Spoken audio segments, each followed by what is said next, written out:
예수께서 말씀하여 이르시되 내게 무엇을 하여 주기를 원하느냐. 맹인이 이르되 선생님이여 보기를 원하나이다. 예수께서 이르시되 가라, 내 믿음이 너를 구원하였느니라 하시니 그가 곧 보게 되어 예수를 길에서 따르니라. 내년에 대통령 선거가 있어요. 매일 대통령 후보에 관한 뉴스들이 쏟아지고 있습니다. 후보들이 선거운동을 할 때 그 후보를 돕는 선거 캠프가 만들어져요. 국회의원, 학자, 각 분야의 전문가들이 모여 대통령 후보가 내세울 부동산, 교육, 복지 정책들을 만들며 선거운동을 합니다. 선거 캠프에 사람들이 왜 모이는 걸까요? 내가 돕는 후보가 당선이 되면 나에게 떨어지는 것이 있기 때문이에요. 대통령의 측근으로서 청와대 관료가 되거나 장관이 될 수도 있습니다. 그래서 잠을 못 자고 욕을 먹어가면서도 자신의 후보를 당선시키기 위해 최선을 다하는 거예요. 예수님에게도 팀이 있었습니다. 예수님을 따르는 12 제자들이 있었어요. 예수님의 제자들 사이에서도 마치 대통령 선거 캠프처럼 긴장감이 느껴졌어요. 만약 이 코로나의 상황을 해결할 수 있고 신혼부부와 청년들에게 아파트를 한 채씩 주고 대학 등록금은 무료에다가 1인당 국민소득이 5만 불을 되게 할 대통령 후보가 있다면 어떨까요? 그 사람이 허황된 말을 하는 게 아니라 그 사람에게 정말로 그것을 이룰 수 있는 계획과 능력이 있다면 국민들 대통령으로 뽑을까요? 안 뽑을까요? 그런 사람이 있다면 아마 미국이라도 자신들의 대통령으로 삼으려고 할 거예요. 당시 사람들의 눈에는 예수님이 그런 분으로 보였어요. 예수님은 타락한 종교 지도자들을 꾸짖으셨고 가는 곳마다 병든 사람들을 고쳐주셨습니다.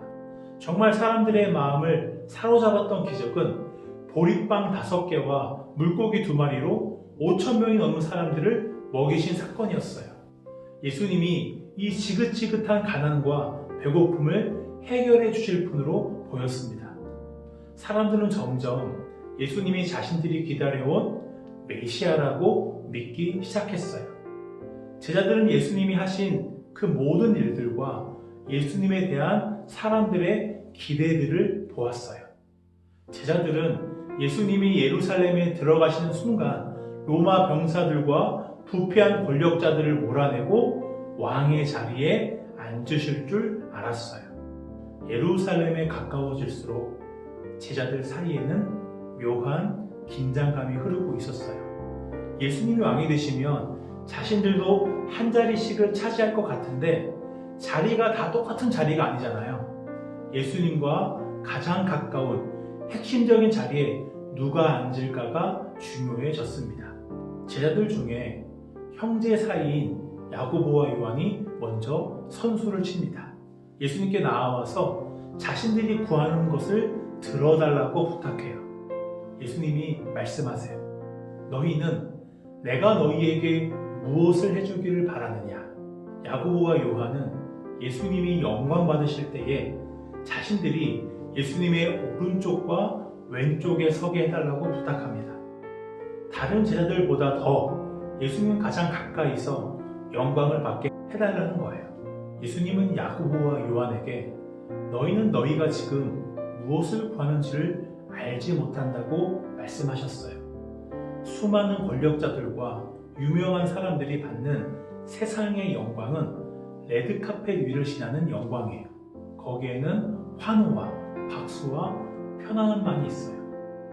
하지만 예수님이 받으실 영광은 레드카펫 위의 영광이 아닙니다. 예수님은 너희가 만약 내가 마시는 잔을 마시고 내가 받는 세례를 받는다면 너희도 나와 같이 영광을 받을 것이라고 말씀하셨어요. 야고보와 요한은 우리가 그 잔을 마실 수 있다고 자신 있게 대답합니다. 과연 그럴까요? 예수님은 십자가에서 죽으시기 전날 밤 겟세마네 동산에서 이렇게 기도하셨어요. 아버지여, 할 수만 있다면 이 잔을 내게서 옮기시옵소서. 예수님이 받아 마신 잔은 우리를 대신하여 받으신 고난을 의미하는 거예요. 죄가 없으신 예수님은 요단강에서 죄인들이 받는 세례를 받으셨어요. 예수님이 받으신 세례는 우리 죄를 대신하여 십자가에서 당하신 죽음이에요. 예수님은 찬사와 환호가 가득한 레드카펫을 걸으신 후에 영광을 받으신 게 아니에요. 고난과 죽음을 당하신 후에 부활하셨고 그 이름을 믿는 자마다 구원을 주시는 영광의 이름이 되셨어요. 제자들은 예수님의 영광을 레드카펫의 영광으로 착각했어요. 예수님의 영광을 함께 받으려면 고난도 함께 받아야 한다는 것을 알지 못했습니다. 그래서 제자들은 예수님이 잡히시고 십자가에 달려 고통받으실 때 모두 예수님을 버리고 떠났어요. 예수님을 따르는 길에서 실패했습니다. 예수님과 제자들은 예루살렘에서 얼마 떨어지지 않은 여리고성에 도착합니다. 예수님이 오셨다는 소식을 듣고 많은 사람들이 몰려들었어요. 그때 그 길가에 바디메오라는 남자가 앉아 있었습니다. 그는 앞이 보이지 않는 맹인이었고 사람들에게 구걸을 해서 살아가는 거지였어요.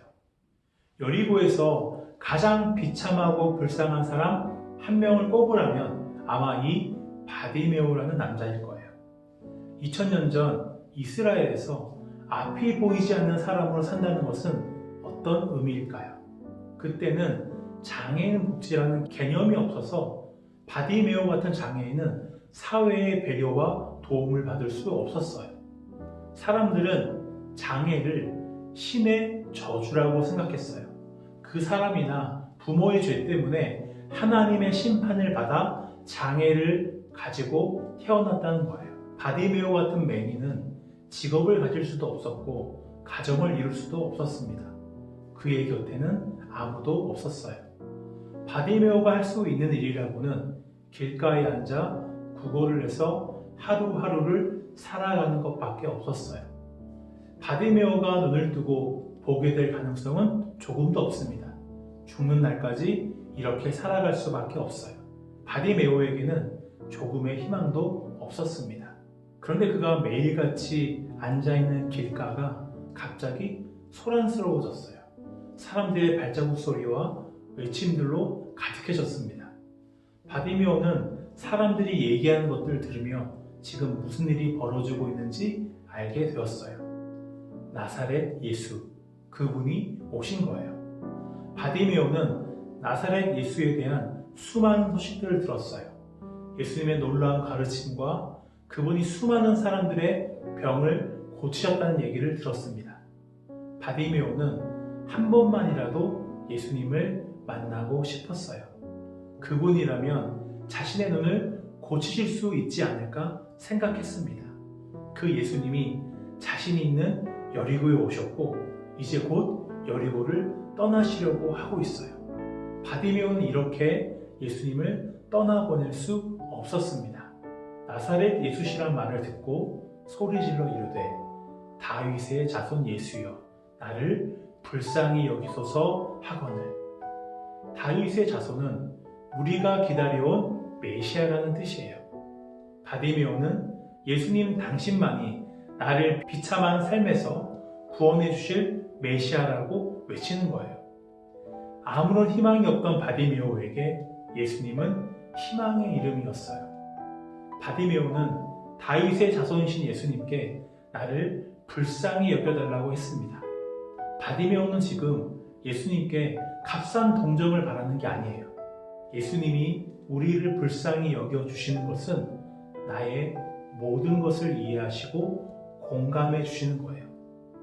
우리는 한 번도 가본 적이 없는 동남아시아의 한 나라에서 지진이 일어나 많은 사람이 죽고 다쳤다는 뉴스를 들었을 때 잠깐 안타까워할 수는 있지만 금방 잊어버립니다. 하지만 예수님의 이해와 공감은 그런 게 아니에요.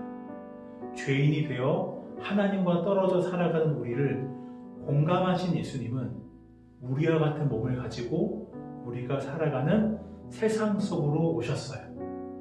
죄가 조금도 없으신 분이 우리의 죄를 대신하여 고난당하시고 죽으셨습니다. 예수님의 그 죽으심이 우리를 살리셨어요. 예수님은 자신의 모든 것을 버리셔서 우리들을 이해하시고 공감하셨습니다. 바디메오의 외침에 예수님은 걸음을 멈추셨어요. 사람들에게 바디메오를 불러오라고 말씀하십니다. 예수님이 자신을 부르신다는 소식을 들은 바디메오는 어떻게 하나요? 맹인이 겉옷을 내버리고 뛰어 일어나 예수께 나아오거늘 겉옷을 내버리고 예수님께 뛰어갔어요. 당시의 옷은 정말로 귀했습니다. 부자들에게야 여러 벌 있을 수 있지만 바디메오처럼 가난한 사람들에게 겉옷은 한 벌뿐이에요. 그 겉옷은 낮에는 외투가 되지만 밤에는 덮고 자는 이불이 됩니다. 겉옷은 거지 바디메오가 생존하기 위해 없어서는 안 될 가장 중요한 재산이었어요. 그런데 지금 바디메오는 자신의 겉옷을 챙길 정신이 없었습니다. 바디메오는 앞을 보지 못하는 맹인이에요. 맹인은 절대 뛰지 않습니다. 앞이 안 보이는데 어떻게 뛰나요? 돌에 걸려 넘어지거나 벽에 부딪혀 다칠 수 있어요. 그래서 뛰지 않습니다. 근데 지금 바디메오는 자신이 맹인이라는 것도 잊은 채 예수님이 계신 곳을 향해 뛰어갔어요. 지금 바디메오에게는 예수님께로 나가는 것보다 중요한 것은 없었습니다. 예수님 앞에 선 바디메오에게 예수님은 물으셨어요. 내게 무엇을 하여 주기를 원하느냐? 앞에서 야고보와 요한에게 하셨던 질문과 똑같은 질문을 하셨어요. 바디메오가 대답하기까지 1초도 걸리지 않았습니다. 선생님이여 보기를 원합니다. 바디메오의 소원은 눈을 떠서 보게 되는 거예요. 바디메오가 왜 매일 구걸을 하며 살아가야 했나요? 그가 보지 못하는 맹인이었기 때문입니다. 바디메오는 자신이 예수님께 무엇을 구해야 하는지를 알았어요. 그것을 믿음으로 예수님께 구했습니다. 예수께서 이르시되 가라 내 믿음이 너를 구원하였느니라 하시니 그가 곧 보게 되어 예수를 길에서 따르니라. 예수님께 보게 되기를 구한 바디메오를 예수님은 보게 하셨어요. 시력이 회복되어 보게 된 바디메오는 그 길에서 예수님을 따릅니다. 바로 앞에 나왔던 야고보와 요한 그리고 다른 제자들은 예수님을 따르는데 실패했어요. 그들은 자신들이 구한 예수님의 영광이 무엇인지 몰랐어요. 바디메오는 몸의 눈이 먼 맹인이었지만 예수님의 제자들은 마음의 눈이 먼 맹인들이었어요. 몸의 눈으로 보는 것보다 마음의 눈으로 보는 게 더 중요합니다. 스마트폰으로 사람이나 물체를 찍으면 그 사람이나 물체는 렌즈에 담기죠. 그 사진은 갤러리에 저장되어 지우지 않는 이상 언제나 볼 수 있습니다. 우리의 영혼도 소중한 것을 마음에 저장해요. 가족을 마음에 담고, 친구를 마음에 담고, 아이돌을 마음에 담기도 하고, 내가 이루고 싶은 꿈을 마음에 담아요. 마음에 담긴 소중한 것을 지키고 그것을 위해 살아갑니다. 눈을 뜨고 보게 된 바디메오는 무엇을 했나요? 그 길에서 예수님을 따라갔어요. 예수님을 자기 마음에 담은 거예요. 지금 내 마음에는 무엇이 담겨 있나요? 내 마음에도 예수님이 담겨 있나요? 오늘 예수님이 바디메오의 상처와 아픔을 공감해 주시고 그의 눈을 보게 하셨던 것처럼 예수님은 나를 가장 잘 이해해 주시는 한 분이에요. 예수님을 믿음으로 마음에 담을 때 우리는 가장 든든하고 행복한 삶을 살 수 있습니다. 우리가 예수님께 할 수 있는 최고의 기도는 보게 해달라는 기도예요. 예수님을 보기 원합니다. 예수님을 더 알고 믿기를 원합니다. 예수님이 내 마음에 가장 소중한 분이 되기를 원합니다. 예수님께 보게 해달라고 구할 때 예수님이 바디메오의 눈을 뜨게 하셨던 것처럼 우리 마음의 눈도 뜨게 하실 거예요. 예수님만이 나의 구원, 나의 하나님, 나의 친구라는 것을 알게 하실 것입니다.